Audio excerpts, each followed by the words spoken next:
ಶ್ವಾಸಕೋಶ ಕೂಡ ಅಫೆಕ್ಟ್ ಆಗಿರ್ಬೋದು. ಅವರು ಕಾರ್ಬನ್ ಡೈಆಕ್ಸೈಡ್ ಎಲ್ಲ ಇನ್ಹೇಲ್ ಮಾಡಿರೋದ್ರಿಂದ ಅವ್ರನ್ನ ಅಟ್ಲೀಸ್ಟ್ 2 ದಿವಸ ಅಬ್ಸರ್ವೇಷನಲ್ಲಿ ಇಟ್ಟು ನೋಡಬೇಕು, ಆಮೇಲೆ ಕರೆಕ್ಟಾಗಿ ಏನು ಅಂತ ಹೇಳ್ಬೋದು ಅಂತ ಹೇಳಿದ್ದಾರೆ. ಮತ್ತು ಮಿಕ್ಕಿದ್ದ ಇನ್ನೂ 6 ಜನಕ್ಕೆ ಅವ್ರಿಗೆ ಅಷ್ಟು ಸಿವಿಯರ್ ಬರ್ನ್ಸ್ ಆಗಿದೆ ಮತ್ತು ಆಗಿ ಹೋಗಿಲ್ಲ. ಮತ್ತು ಮಾರ್ಚುರಿಗೆ ಹೋಗಿದ್ದೆ, ಅಲ್ಲಿ ಮೃತದೇಹ ಮತ್ತು ಯಾರು ತೀರ್ಕೊಂಡಿದ್ದಾರೆ ಅವ್ರ ಫ್ಯಾಮಿಲಿ ಒಬ್ಬರು ಮಾತಾಡ್ತಾರೆ.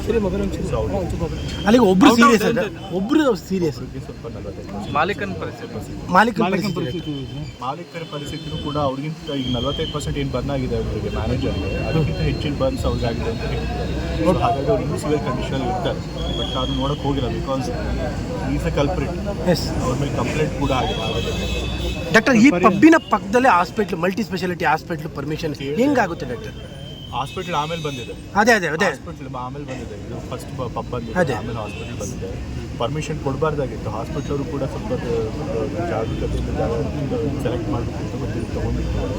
ಸೊ ಹಾಗಾಗಿ ನಾನು ಎಲ್ಲ ಸಂಬಂಧಪಟ್ಟ ಅಧಿಕಾರಿಗಳಿಗೂ ಕೂಡ ಸೂಚನೆ ಕೊಟ್ಟಿದ್ದು, ಕ್ರಮವಾಗಿ ಕಟ್ಟುನಿಟ್ಟಿನ ಕ್ರಮ ತಗೋಬೇಕು. ಈಗ ಬರೀ ಇದೊಂದೇ ಅಲ್ಲ, ಎಲ್ಲ ಕಡೆನೂ ಇದೇ ರೀತಿ ಲೈಸೆನ್ಸ್ ತೆಗೆದುಕೊಳ್ಳದೆ ಇಲ್ಲೀಗಲ್ ಆಗಿ ಕೆಲವು ಕಡೆ ಲಿಕರ್ ಸರ್ವ್ ಮಾಡ್ತಿದ್ದಾರೆ.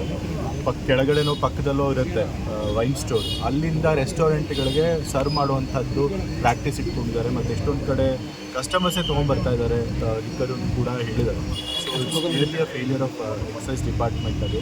ಸೊ ಹಾಗಾಗಿ ಯಾರು ಎಕ್ಸೈಸ್ DC ಏನಿದ್ದಾರೆ ಅವ್ರ ಮೇಲೆ ಕ್ರಮ ತೆಗೆದುಕೊಳ್ಬೇಕು, ಅವ್ರನ್ನ ಸಸ್ಪೆನ್ಷನ್ ಮಾಡಬೇಕು ಅಂತೇಳಿ ವರದಿ ಕೊಡಿ ಅಂತೇಳಿ DC ಅವ್ರಿಗೂ ಕೂಡ ಹೇಳಿದ್ದೇನೆ.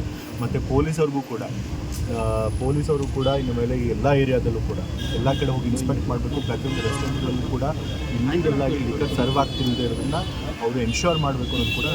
ಡಾಕ್ಟರ್, ಓವರಾಲ್ ರಿಂಗ್ ರೋಡಲ್ಲೇ ಡಾಕ್ಟರ್ ಹೆಚ್ಚು ಕಡಿಮೆ ಒಂದು 50ರಿಂದ 100 ಹೋಟ್ಲುಗಳಿದ್ದಾವೆ, ಅವು ಯಾವಕ್ಕೂ ಕೂಡ ಪರ್ಮಿಷನ್ ಇಲ್ಲ. ಅವರು ಮತ್ತು ಪೊಲೀಸವರು ಎಲ್ಲ ರಿಂಗ್ ರೋಡಲ್ಲಿ ಎಷ್ಟು ರೆಸ್ಟೋರೆಂಟ್ಗಳಿದೆ ಅದೆಲ್ಲ ಕೂಡ ಹೋಗಿ ಅಲ್ಲಿ ಅವರು ಇನ್ಸ್ಪೆಕ್ಟ್ ಮಾಡಬೇಕು. ಲೀಗಲಾಗಿ ಲಿಕ್ಕರ್ ಸರ್ವ್ ಮಾಡ್ತಾರಾಗಿಲ್ಲ. ಮತ್ತು ಪಬ್ ಇದು ಬಾರ್ ಆ್ಯಂಡ್ ರೆಸ್ಟೋರೆಂಟ್ ಇದ್ದರೆ ಅವ್ರ ಥರ ಲೈಸೆನ್ಸ್ ಇದೆಯಾ ಇಲ್ವಾ ಅದನ್ನು ನೋಡಬೇಕು ಅಂತ ಹೇಳಿ ನಾನು ಹೇಳಿದ್ದೀನಿ ಕಟ್ಟುನಿಟ್ಟಾಗಿ. ಅದನ್ನು ಕೆಲಸ ಅವ್ರು ಮಾಡಬೇಕು.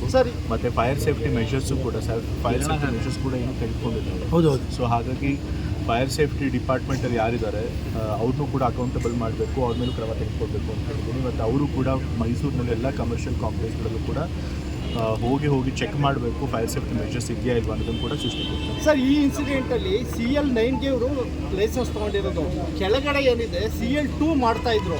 ಅಂದರೆ CL9 ಕೂಡ ಅವ್ರು ತೆಗೆದುಕೊಂಡಿಲ್ಲ ಅಂತ ಹೇಳ್ತಾರೆ. CL9 ಕೂಡ ಅವ್ರು ಲೈಸೆನ್ಸ್ ತಗೊಂಡಿಲ್ಲ. CL2 ಇರುವಂಥ ವೈನ್ ಸ್ಟೋರ್ ಇದೆ, ಆ ವೈನ್ ಸ್ಟೋರಿಂದ ಅವ್ರು ಸಪ್ಲೈ ಮಾಡ್ಕೊಳ್ತಾ ಇದ್ದಾರೆ. ಅದು clearly violation of the rules. DC ಅವ್ರನ್ನ ಬೆಳಿಗ್ಗೆ ಕೇಳಿದ್ರೆ CL9 ತಗೊಂಡಿರೋದು ಅಂತ ಅವ್ರು ಹೇಳ್ತಾರೆ. ನನಗೆ ಬಂದಿರೋ ಮಾಹಿತಿ ಪ್ರಕಾರ ಜಿಲ್ಲಾಧಿಕಾರಿಗಳು ಮತ್ತು ಪೊಲೀಸ್ ಕಮಿಷನರ್ ಕೊಟ್ಟ ಪ್ರಕಾರ CL9ಗೆ ಅವ್ರಿಗೆ ಅದು ಲೈಸೆನ್ಸ್ ಸಿಕ್ಕಿಲ್ಲ. ಅವರು ಅಪ್ಲೈ ಮಾಡಿದ್ದಾರೆ CL9ಗೆ, ಬಟ್ ಅವ್ರಿಗೆ ಇನ್ನೂ ಅಧಿಕೃತವಾಗಿ CL9 ಲೈಸೆನ್ಸ್ ಸಿಕ್ಕಿಲ್ಲ. ಎಕ್ಸೈಸ್ ಡಿಪಾರ್ಟ್ಮೆಂಟಲ್ಲಿ ಆ ಎಕ್ಸೈಸ್ DC ಏನು ಮಾಡಿದ್ದಾರೆ ಅಂತಂದರೆ ಹಿಂಬರ್ ಹಾಕ್ಕೊಟ್ಬಿಟ್ಟಿದ್ದಾರೆ. ಬಟ್ ಆ ರೀತಿ ಕೊಡೋಂಗಿಲ್ಲ, ಅಧಿಕೃತವಾಗಿ ಒಂದು ಅದನ್ನು ರಿಜೆಕ್ಟ್ ಮಾಡಬೇಕು, ಇಲ್ಲ ಲೈಸೆನ್ಸ್ ಕೊಡಬೇಕು, ಎರಡೂ ಮಾಡಿಲ್ಲ ಅವರು. ಸೊ ಹಾಗಾಗಿ ಕಾನೂನು ಬಾಹಿರವಾಗಿ ಅವರು ಇಲ್ಲಿ ಲಿಕ್ಕರ್ ಸರ್ವ್ ಮಾಡ್ತಾಯಿದ್ರು. ಸೊ ಹಾಗಾಗಿ ಇದಾಗಿದೆ.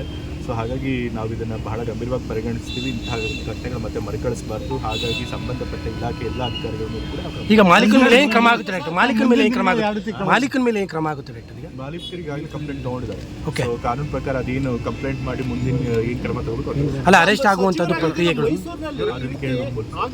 ಚುರುಕು ಮುಟ್ಟಿಸುವ ನಿಟ್ಟಿನಲ್ಲಿ ಏನು ಈಗಾಗಲೇ ಹೇಳಿದಾಗೆ ಅಧಿಕಾರಿಗಳಿಗೆ ಈ fire safety measures, fire department ಇರ್ಬೋದು ಅಥವಾ ಎಕ್ಸೈಸ್ ಡಿಪಾರ್ಟ್ಮೆಂಟ್ ಇರ್ಬೋದು, ಪೊಲೀಸ್ ಡಿಪಾರ್ಟ್ಮೆಂಟ್, ಎಲ್ಲ ಡಿಪಾರ್ಟ್ಮೆಂಟ್ ನಾನು ಈ ಘಟನೆಗೆ ಸಂಬಂಧಪಟ್ಟಾಗಿ ಹೇಳ್ತೇನೆ. ಈ ಎಲ್ಲ ಘಟನೆಗೆ ಸಂಬಂಧ ಈ 3 ಡಿಪಾರ್ಟ್ಮೆಂಟ್ಗಳಲ್ಲಿ ಇದಕ್ಕೆ ಯಾರಾದರೂ ಅಕೌಂಟಬಲ್ ಆಗಬೇಕು, ಅಧಿಕಾರಿಗಳು ಯಾರು ಇದಕ್ಕೆ ಇನ್ಚಾರ್ಜ್ ಇರ್ತಾರೋ ಅವ್ರ ಮೇಲೆ ಕ್ರಮ ತೆಗೆದುಕೋಬೇಕು ಅಂತ ಹೇಳಿದ್ದೇನೆ.